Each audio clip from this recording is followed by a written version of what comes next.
Selamat bertemu lagi. Bismillahirrahmanirrahim. Assalamualaikum warahmatullahi wabarakatuh. Selamat bertemu dengan Bu Titi ya, yang akan membahas kembali tentang satu topik yang berkaitan dengan media untuk pertumbuhan mikroba. Jadi pada pertemuan yang lalu kita sudah membahas tentang pertumbuhan dan faktor-faktor apa saja yang mempengaruhi pertumbuhan mikroorganisme atau mikroba. Nah, untuk suatu makhluk hidup supaya dapat tumbuh dan berkembang secara baik, maka dia membutuhkan nutrisi. Nah, nutrisi untuk mikroorganisme kita kenal dengan media. Jadi, kalau secara umum, pengertian media ini bukan hanya sebatas sebagai nutrisi, tetapi sekaligus juga sebagai tempat tumbuhnya. Jadi di dalam cawan Petri yang berisi media, lalu kita tumbuhkan suatu mikroba, apakah itu jamur atau bakteri, maka media di situ sebagai tempat hidup, tempat tumbuh, dan sekaligus sebagai sumber nutrisi. Ya, nanti kita lihat jenis-jenis atau macam-macam media pertumbuhan yang diperlukan untuk menumbuhkan mikroba di dalam suatu laboratorium. Tujuan atau kompetensi yang ingin dicapai dari mata kuliah ini yaitu diharapkan mahasiswa akan mengetahui dan memahami macam-macam jenis-jenis media yang digunakan dalam menumbuhkan atau membiakkan mikroba secara in vitro, yaitu berada di dalam laboratorium. Ini sumbernya Ibu ambil dari beberapa publikasi atau artikel, salah satunya ini dari modul pembelajaran. Oke, ada beberapa istilah yang harus kita sepakati dan kita pahami. Jadi ketika kita menyebutkan satu istilah, maka istilah tersebut berlaku secara universal. Jadi semua mempunyai persepsi atau mempunyai pemahaman yang sama tentang arti dari istilah tersebut. Yang pertama yaitu nutrien atau hara. Hara ini merupakan zat atau unsur, ya, baik unsur maupun senyawa. Jadi kalau unsur itu adalah satu unsur saja, sedangkan apa namanya kombinasi beberapa unsur ini kita sebut sebagai senyawa. Jadi yang digunakan di dalam metabolisme suatu organisme. Organisme hidup memerlukan atau cirinya adalah melakukan metabolisme. Nah, untuk apa? Yaitu untuk hidup, supaya tumbuh dan berkembang. Itu adalah zat makanan yang diperlukan oleh suatu mikroorganisme. Kemudian spesimen atau sampel ini merupakan istilah yang menggambarkan tentang bagian dari kelompok atau bagian dari keseluruhan organisme, tergantung pada konteks yang kita bicarakan. Jadi bisa menyatakan spesimen bakteri, bisa juga menyebutkan spesimen tanaman sakit, atau sampel bakteri dan sampel tanaman sakit. Jadi kalau spesimen ini, kalau bakteri berarti ya keseluruhan dari tubuh organisme tersebut. Tetapi kalau spesimen daun terserang, maka itu menunjukkan bagian atau sebagian dari organisme. Lalu istilah mikroorganisme sendiri seringkali digunakan secara bergantian dengan mikroba atau organisme renik atau organisme mikroskopis ataupun microbes. Ya. Jadi ini bukan menunjukkan istilah untuk menggambarkan suatu makhluk hidup yang berukuran sangat kecil sehingga tidak dapat diamati dengan mata telanjang. Jadi untuk mengamatinya memerlukan alat bantu. Alat bantu ini macam-macam. Bisa kaca pembesar atau bisa yang paling sering digunakan mikroskop. Jadi alat untuk mengamati supaya kita bisa mengetahui ciri-ciri dari mikroorganisme yang kita teliti. Lalu katalis, katalis ini istilah untuk menggambarkan zat yang mempercepat laju reaksi kimia pada suhu tertentu, tapi bahan tersebut tidak mengalami perubahan maupun pengurangan jumlah. Jadi sebagai katalis itu mempercepat saja. Kemudian istilah kontaminan ini juga sering kita dengar dan sering digunakan, yaitu menggambarkan adanya kehadiran zat asing atau zat yang tidak dikehendaki atau tidak diinginkan pertumbuhannya. Jadi kalau kita di dalam laboratorium menggunakan media cawan menumbuhkan bakteri, lalu ada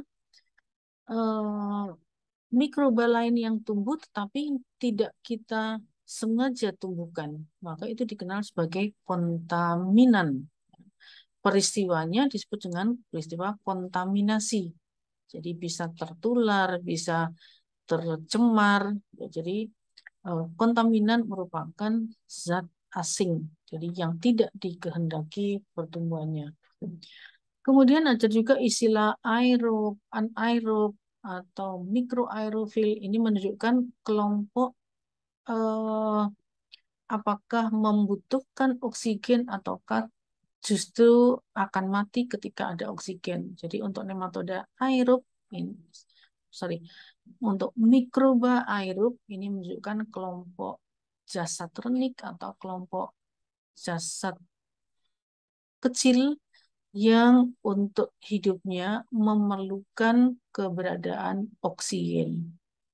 Sebaliknya, kalau anaerob, kelompok ini tidak memerlukan oksigen. Nah, nanti di sini juga ada perbedaan apakah diperlukan oksigen secara mutlak, yaitu ketika tidak ada oksigen dia akan mati. Jadi harus ada oksigen. Itu dikenal dengan aerob obligat.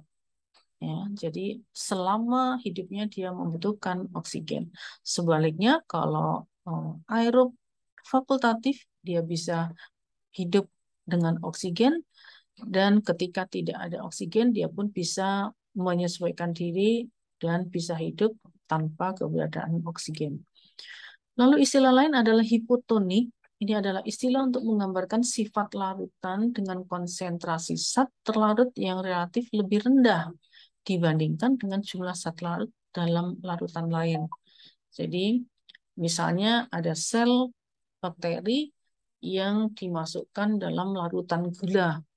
Ya, jadi berarti konsentrasi zat di dalam sel ini lebih kecil dibandingkan larutan gula yang digunakan untuk menyimpannya. Itu hipotonik. Kemudian kalau isotonik adalah istilah untuk menggambarkan sifat larutan yang konsentrasi yang zat terlarut sama dengan konsentrasi larutan lain yang berada di sekitarnya. Jadi sama, ya. Jadi kelarutannya antara yang di dalam sel dengan di luar sel itu sama, sehingga disebut dengan larutan isotonik. Sebaliknya untuk hipertonik ini adalah menggambarkan sifat larutan dengan konsentrasi zat terlarut yang relatif lebih besar. Jadi hipertonik, zat terlarutnya lebih besar dibandingkan konsentrasi zat pada larutan di sekelilingnya. Nah, semuanya ini akan berakibat mempengaruhi proses osmosis. Ya, apa itu osmosis? Yaitu pergerakan molekul zat terlarut dari konsentrasi yang lebih rendah ke konsentrasi yang lebih tinggi dari larutan melalui membran semi-permeable. Jadi osmosis ini pergerakan dari konsentrasi rendah ke konsentrasi yang tinggi. Ada juga plasmotisis, ini keluarnya protoplasma dari sel. Ini terutama karena terjadinya dinding sel yang pecah, jadi bursting. Ini biasanya dikaitkan dengan satu sel yang menyerap secara berlebihan larutan dari luar sehingga dinding sel tidak mampu menahan sehingga menjadi pecah dan protoplasma sel keluar. Lalu ada juga plasmolisis, ini menyusutnya sitoplasma. Ketika sitoplasma atau cairan sel ini menyusut sehingga menjauh dari dinding sel, ini terjadi karena aliran osmotik air keluar sel. Nah, jadi kebalikan dari plasmodisis yang cairan masuk ke dalam sitoplasma atau dalam protoplasma, sedangkan plasmolisis ini sitoplasma tertarik keluar sehingga menyusut. Ini biasanya dikaitkan dengan peristiwa pembuatan pengawetan makanan. Jadi pengawetan makanan ini eh, berlaku teori osmosis. Ya, jadi dengan meletakkan suatu bahan di dalam larutan yang lebih kental, maka diharapkan larutan pada bahan tersebut akan tertarik keluar sehingga bahan ini menjadi awet karena dia mengalami penyusutan sitoplasma.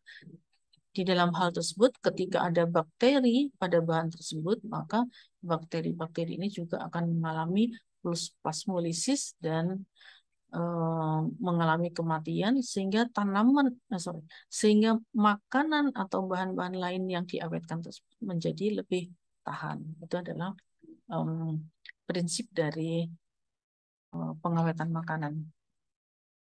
Oke, jadi secara garis besar media adalah suatu bahan yang terdiri dari nutrien yang digunakan untuk membiarkan atau menumbuhkan mikroba.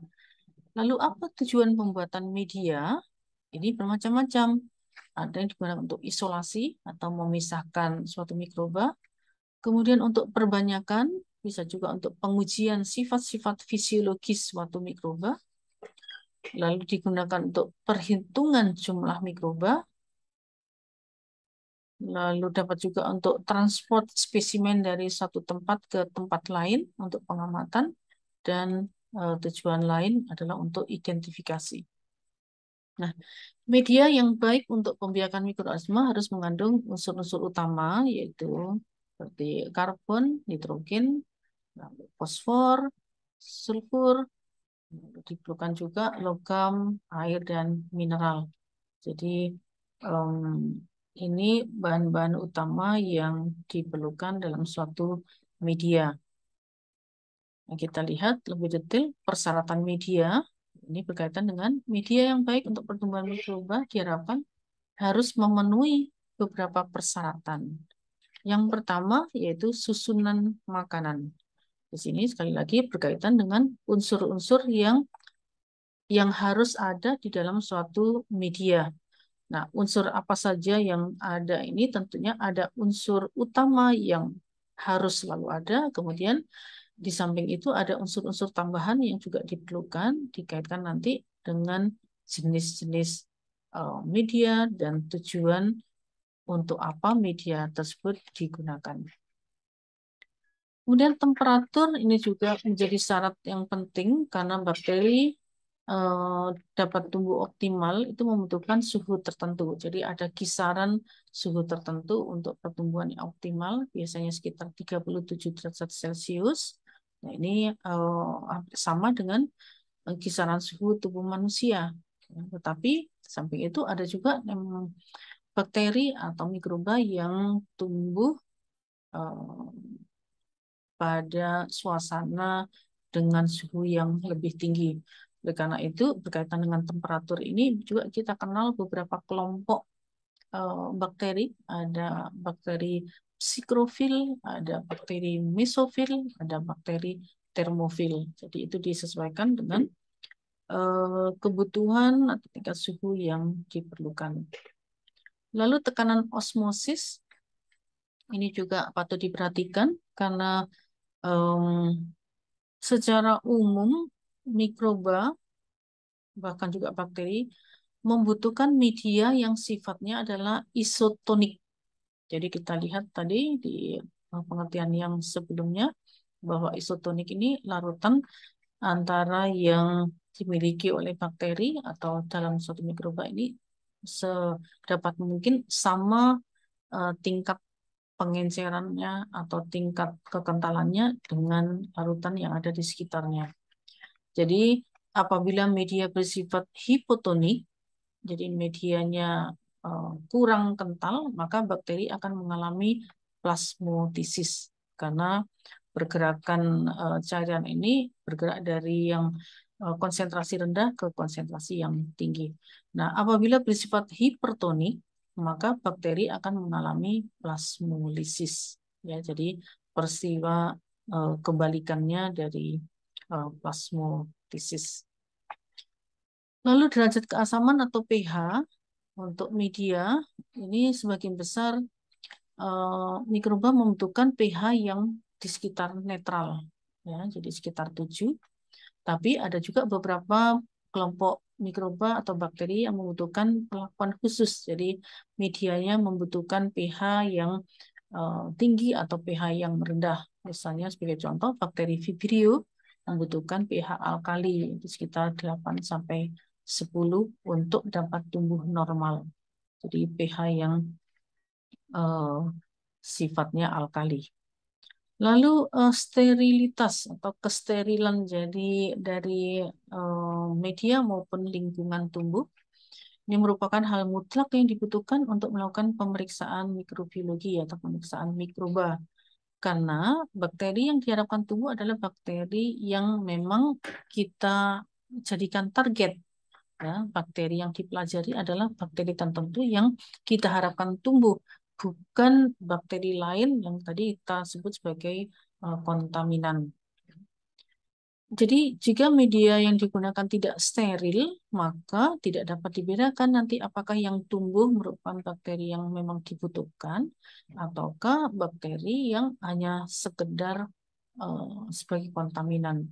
Nah, dengan kebutuhan sterilitas pada media, ini harus disadari juga bahwa kita harus bekerja secara aseptik, jadi lingkungan tempat bekerja juga steril, alat-alat yang digunakan juga steril, baru kemudian ketika digunakan untuk membuat media disterilkan, maka kita mendapatkan media yang steril. Sebaliknya, ketika kita membuat media tetapi tidak memperhatikan cara kerja secara aseptik, maka bisa saja media yang sudah steril ini kita letakkan atau kita pindahkan pada wadah tertentu yang kita lupa mengamati atau memperhatikan kesterilannya. Akibatnya adalah media yang sudah steril menjadi terkontaminasi akibat wadah untuk menyimpannya ini tidak steril.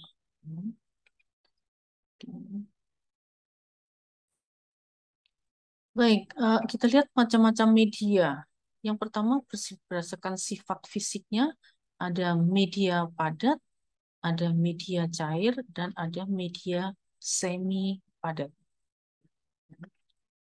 Untuk media padat, ini biasanya digunakan untuk pertumbuhan bakteri ataupun jamur, ya, terutama ketika kita ingin mempelajari koloni bakteri dalam bentuk padat. Nah, ini media padat bisa disimpan di dalam cawan petri maupun tabung. Ketika kita menyatakan media padat, ini jangan apa namanya, dikonotasikan dengan padat seperti apa namanya, permukaan benda padat, ya. Jadi padatnya media ini yang dimaksud adalah padat karena adanya tambahan media yaitu berupa agar. Jadi media padat ini adalah media yang ditambahkan agar-agar. Jadi bentuknya memadat.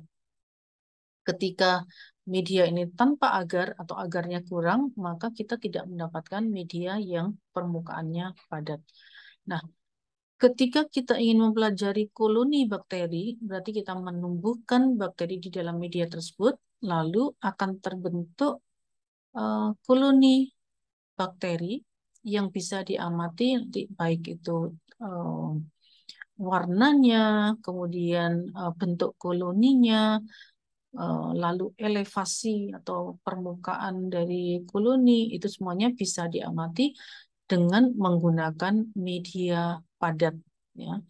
Kalau kita menggunakan tabung reaksi, maka pengamatan mungkin agak terbatas. Ya. Jadi hanya dilihat pada seluas permukaan yang ada pada tabung reaksi. Ini bisa apa namanya, dilakukan berusaha untuk memperluas permukaan tabung reaksi dengan cara membuat agar miring atau agar slide, ya.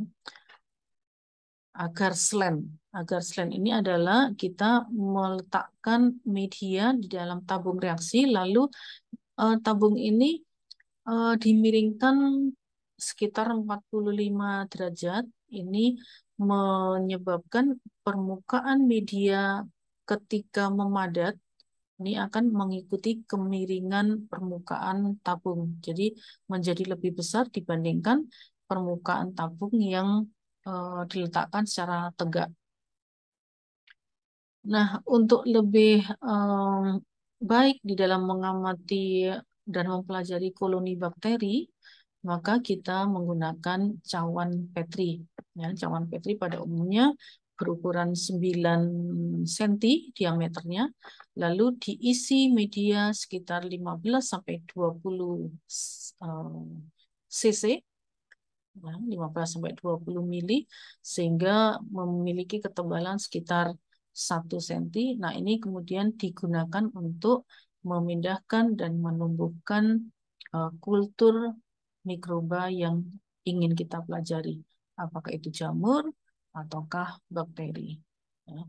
Jadi dengan media padat, ketika masih panas, media ini masih bisa berubah bentuk, sehingga bisa kita letakkan dalam suatu wadah secara tegak atau secara miring, sehingga didapatkan media yang berbentuk padat datar, padat tegak, maupun padat miring, tergantung dari bagaimana kita menyiapkan media tersebut untuk didapatkan sesuai dengan keperluan. Oke. Yang berikutnya adalah media cair dan media semi padat. Ini mungkin kita bahas pada pertemuan berikutnya. Untuk hari ini kita selesaikan dulu dan kita akhiri dengan macam-macam media. Masih kita sampai pada media padat. Nanti kita akan lanjutkan dengan media cair dan media semi padat pada pertemuan berikutnya. Terima kasih. Assalamualaikum warahmatullahi wabarakatuh. Terima kasih.